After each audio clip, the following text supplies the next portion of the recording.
इसमें हम आपको अर्थ की दृष्टि से वाक्य भेद, अर्थ की दृष्टि से वाक्य भेद, इसमें अर्थ की दृष्टि से वाक्य भेद जो है इसका तात्पर्य क्या है, वाक्य से तात्पर्य। अब हम देखते हैं कि वाक्य से इसका तात्पर्य क्या है कि भाषा का जो उद्देश्य है, भाषा का उद्देश्य होता है संप्रेषण। संप्रेषण के अंतर्गत हम वार्तालाप करते हैं और वार्तालाप की रचना वाक्यों से होती है। अतः वार्तालाप की जो आधारभूत इकाई है वो वाक्य है। वाक्यों के द्वारा व्यक्ति अपने भावों और विचारों को व्यक्त करता है।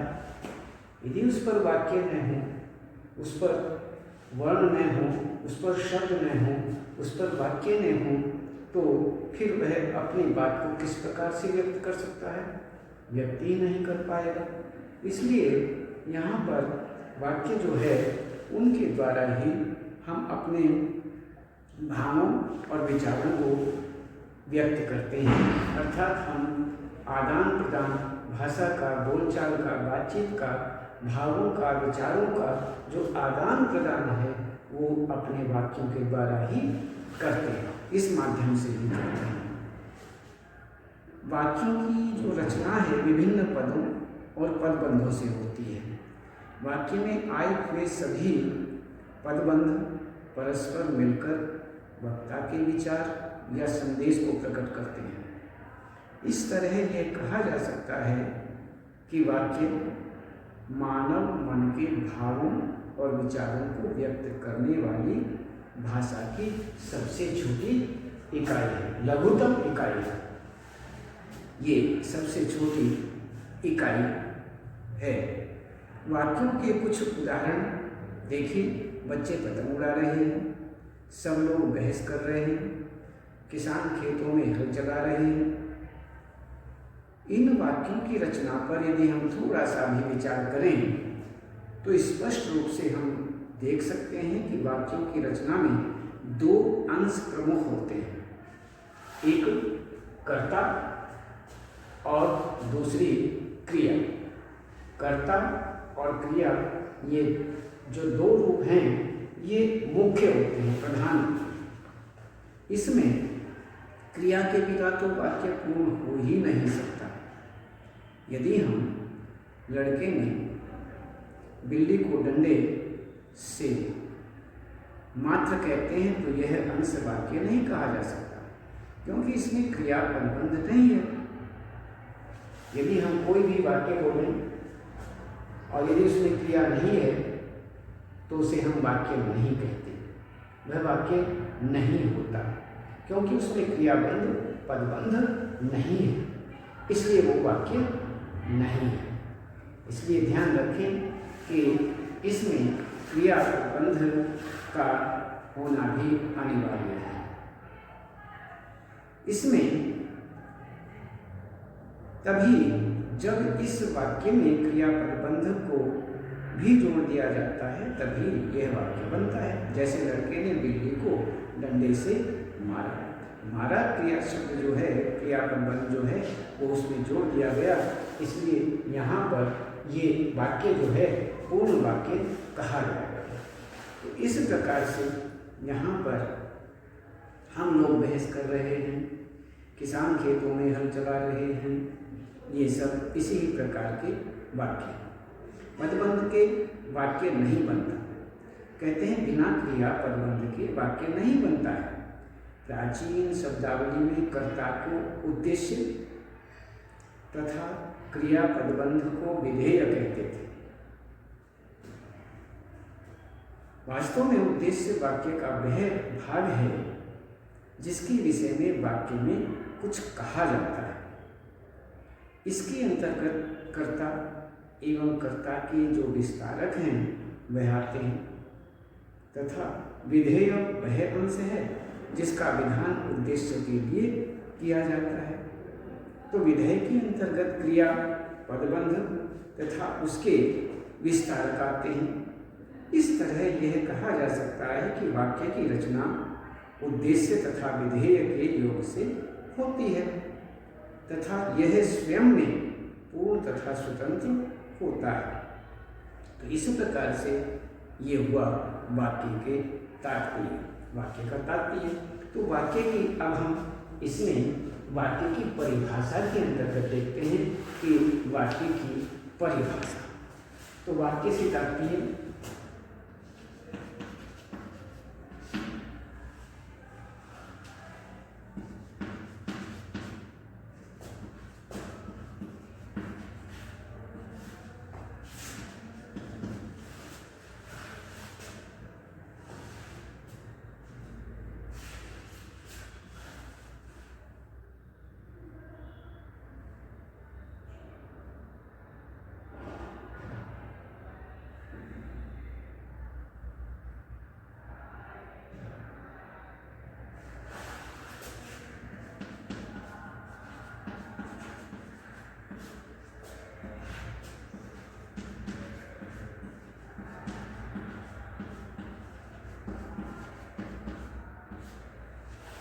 वाक्य की परिभाषा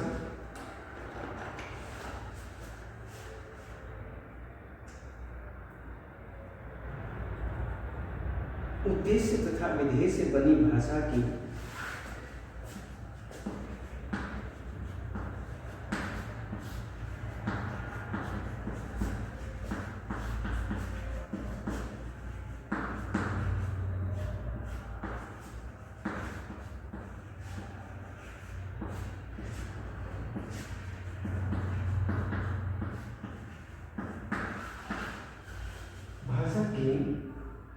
रचना,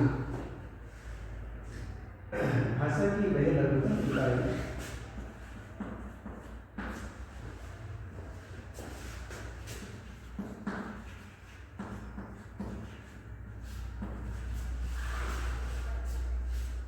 लघुतम इकाई जिसके माध्यम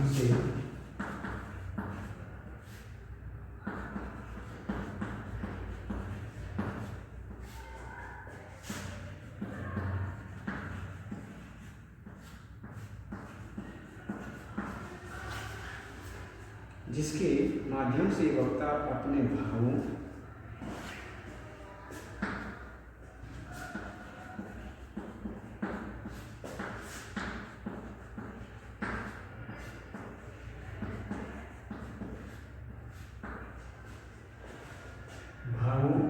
और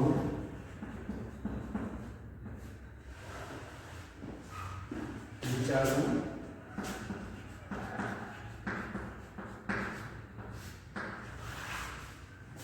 को संप्रेषित करता है।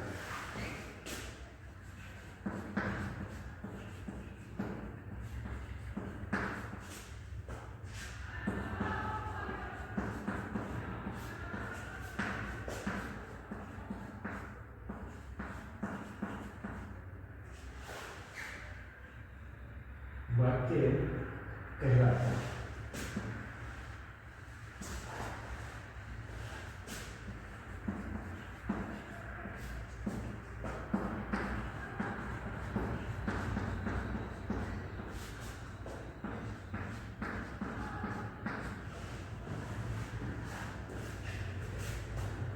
तो इसमें हम उसके बाद वाक्य की विशेषताएं क्या क्या होती हैं इसके विषय में बात करते हैं।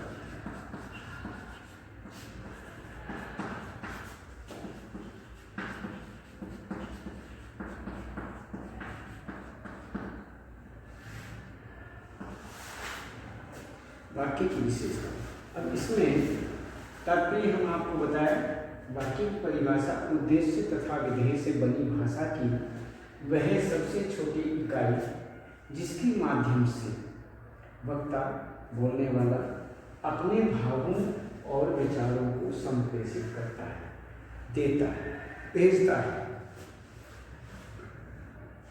वाक्य कहलाता है। अब वाक्य की विशेषताएं क्या क्या हैं इनके विषय में हम विचार करते हैं। वाक्य की जो विशेषताएं हैं वो निम्न मानी जाती हैं। वाक्य विचारों एवं भावों को व्यक्त करने वाली भाषिक इकाई। वह भाषा की भाषिक इकाई। वाक्य की रचना, आगे कहते हैं वाक्य की रचना विभिन्न पदों एवं पदबंधों से के मेल से होती है। पदों से एवं पदबंधों के मेल से होती है। तो इस प्रकार से यह हुआ हमारा। आगे कहते हैं कि वाक्य के दो प्रमुख घटक होते हैं। वाक्य के दो प्रमुख घटक होते हैं, एक उद्देश्य और एक विधेय। इसमें आगे कहते हैं कि बिना विधेय या क्रियापद बंध के कोई भी वाक्य नहीं बनता। यदि उसमें विधेय नहीं है और क्रियापद बंध नहीं है, यदि वाक्य के अंतर्गत विधेय नहीं है जो उद्देश्य की विशेषता बताता है, उद्देश्य के विषय में बताता है, विधेय नहीं है या क्रियापद बंध के कोई भी वाक्य नहीं बनता। तो विधेय या क्रियापद बंध के कोई भी वाक्य पूर्ण नहीं कहा जा सकता। वाक्य स्वयं में पूर्ण तथा स्वतंत्र होता है। वाक्य जो है स्वयं में ही पूर्ण होता है और स्वतंत्र भी होता है। अब ये हुआ इसकी विशेषता। अब वाक्य के भेद देखते हैं।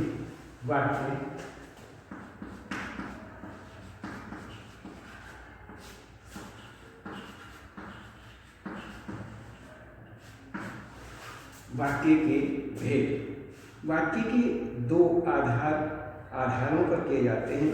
कहते हैं वाक्य के भेद जो हैं दो आधारों पर किए जाते हैं, एक रचना के आधार पर और एक अर्थ के आधार पर।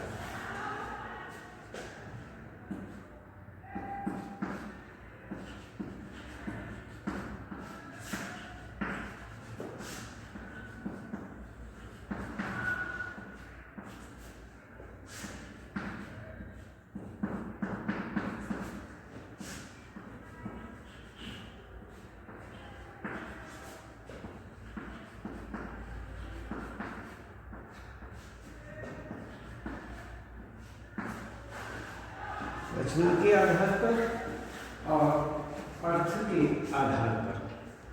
तो अब हम रचना के आधार पर वाक्यों के भेद करते समय हमें यह बात देखनी चाहिए कि वाक्यों की रचना एक क्रियापद बंध से हुई है या फिर एकाधिक क्रियापद बंधों से।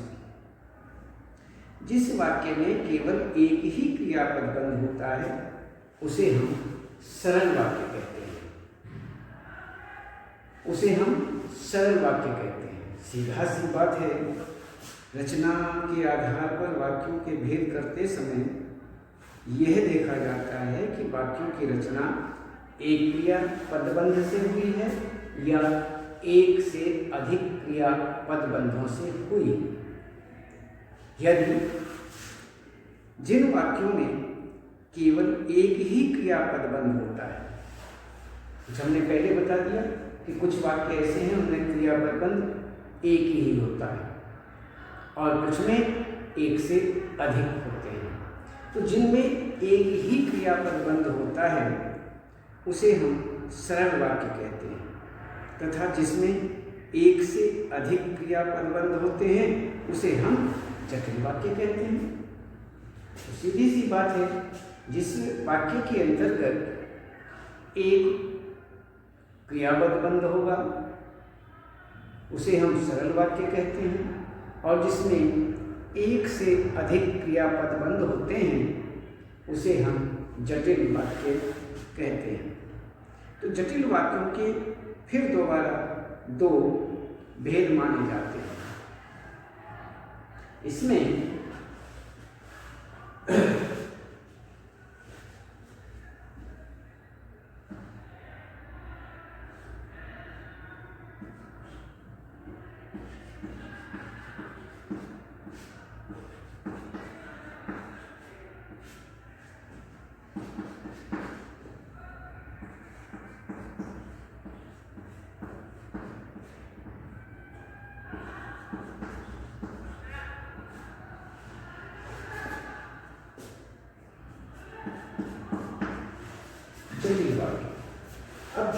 वाक्य जो हैं इनके भी दो भेद माने जाते हैं। तो इसमें हम देखते हैं कि संयुक्त वाक्य और मिश्र वाक्य।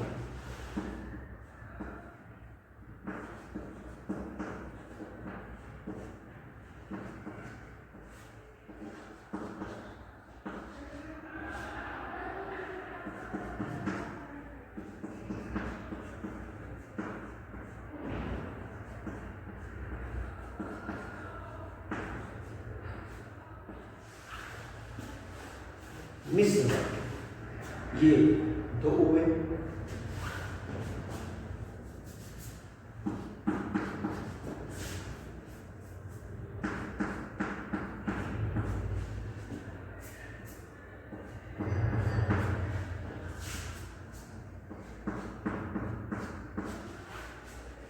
तो इस तरह से ये जिस वाक्य में केवल एक ही क्रियापद बंध सरल वाक्य और एकाधिक क्रियापद बंध होते हैं उसे जटिल वाक्य।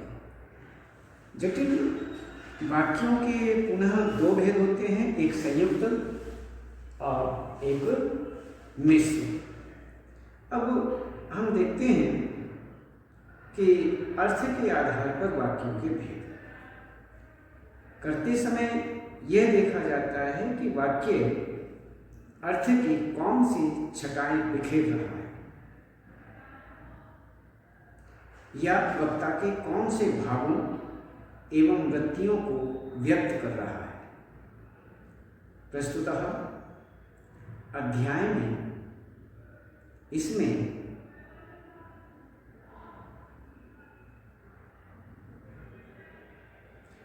केवल हम यहाँ पर अर्थ के आधार पर किए जाने वाले जो वाक्य हैं उन वाक्यों के भेदों की ही केवल भेदों के विषय में ही यहाँ पर बताएंगे।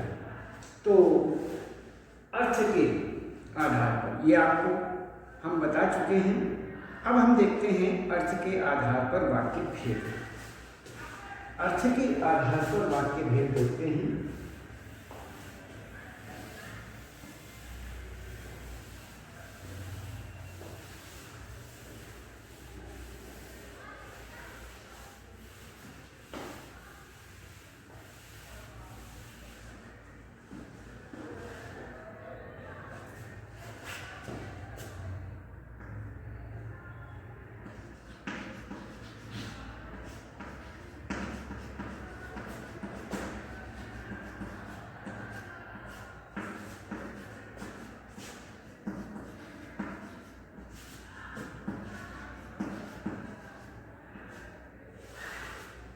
अर्थ के आधार पर वाक्य भेद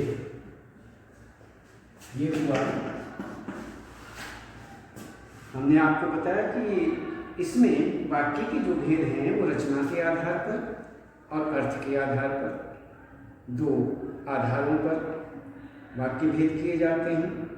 और इसमें जिस वाक्य के अंतर्गत ये आता है, जब हम ये देखते हैं कि इस वाक्य के अंतर्गत आया है तो उसमें सरल वाक्य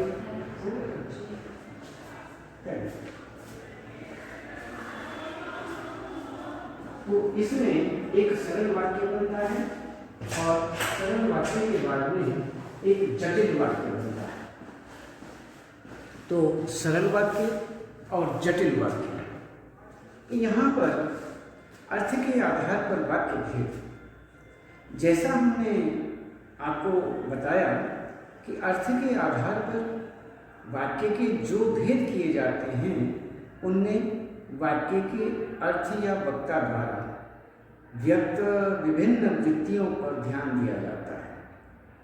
कैसे?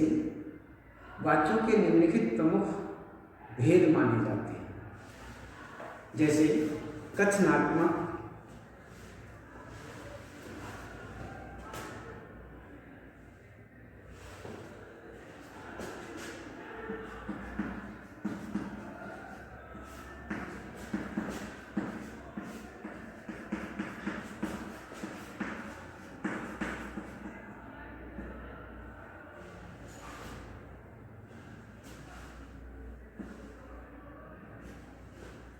इक्वल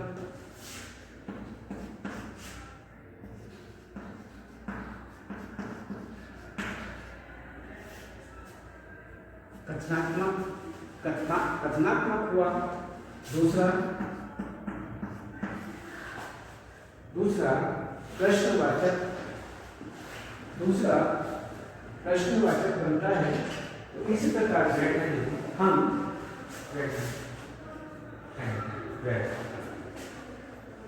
प्रश्नवाचक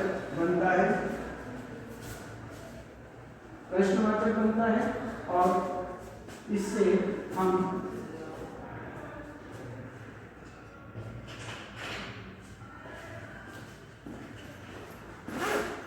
प्रश्नवाचक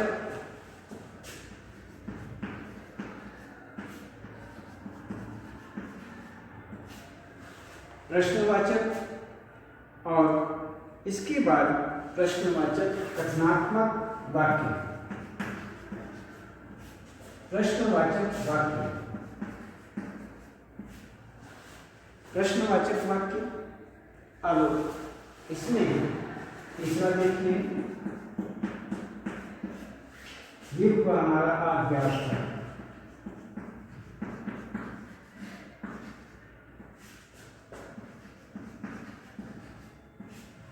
आज्ञार्थक वाक्य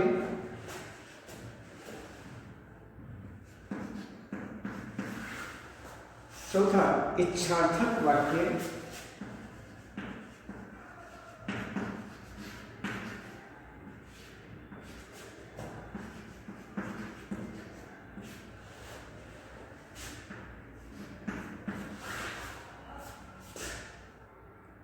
संभावनार्थक वाक्य।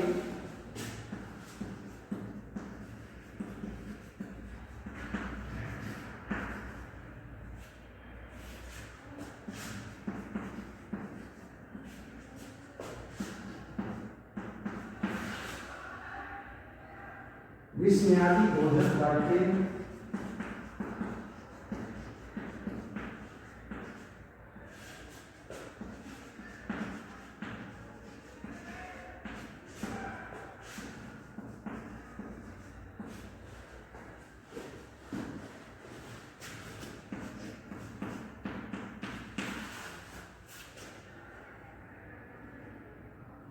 संकेतवाचक वाक्य।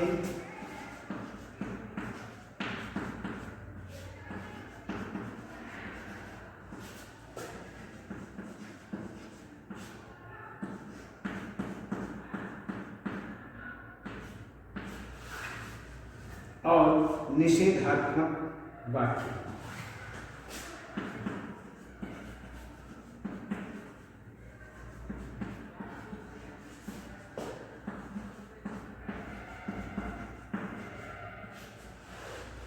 ये हमारे अर्थ के आधार पर वाक्य के भेद हुए। अर्थ के आधार पर वाक्य भेद निम्न माने जाते हैं। कथनात्मक वाक्य, जिसे हम विधानवाचक वाक्य भी कहते हैं। तो विधानवाचक के अंतर्गत ये हुआ तो कथनात्मक या विधानवाचक। दूसरा प्रश्नवाचक वाक्य। तीसरा आज्ञार्थक वाक्य। चौथा इच्छार्थक वाक्य। पांचवा संभावनार्थक वाक्य। छठा विस्मयादि बोधक वाक्य। अब सातवां संकेतवाचक वाक्य और आठवां निषेधात्मक वाक्य। तो इस प्रकार से ये 8 हुए। और अर्थ के आधार पर वाक्यों के जो भेद हैं उनमें एक क्रियापदबंध वाले सरल वाक्य, ये एक क्रियापदबंध वाले जो होते हैं वो एक पदबंध वाले जो वाक्य हैं वो सरल वाक्य कहे जाते हैं। और जो अधिक क्रिया, एक से अधिक क्रिया पदबंध वाले वाक्य होते हैं वो हमारे जटिल वाक्य कहे जाते हैं। हम अब प्रत्येक वाक्य के अंतर्गत इस बात को देखते हैं। सरल वाक्य, और सरल वाक्य के साथ साथ में जटिल वाक्य। हमने आपको बता दिया कि जटिल वाक्य जो हैं, जो जटिल वाक्य होते हैं वो एक से अधिक पदबंधों से बने हुए वाक्य कहे जाते हैं। जो एक पदबंध से बनता है, एक क्रिया पदबंध से बनता है, उसे हम सरल वाक्य कहते हैं। तो इस प्रकार से यहाँ पर ये प्रश्नवाचक वाक्य, अव्यर्थक वाक्य, इच्छार्थक वाक्य, संभावनार्थक वाक्य, विस्मयादिबोधक वाक्य और संकेतवाचक वाक्य और निषेधात्मक वाक्य। तो इस प्रकार से यहाँ पर अब हम प्रत्येक भेद के बारे में विस्तार से भी चर्चा करेंगे। अब आज केवल इतना ही और फिर कल बताएं।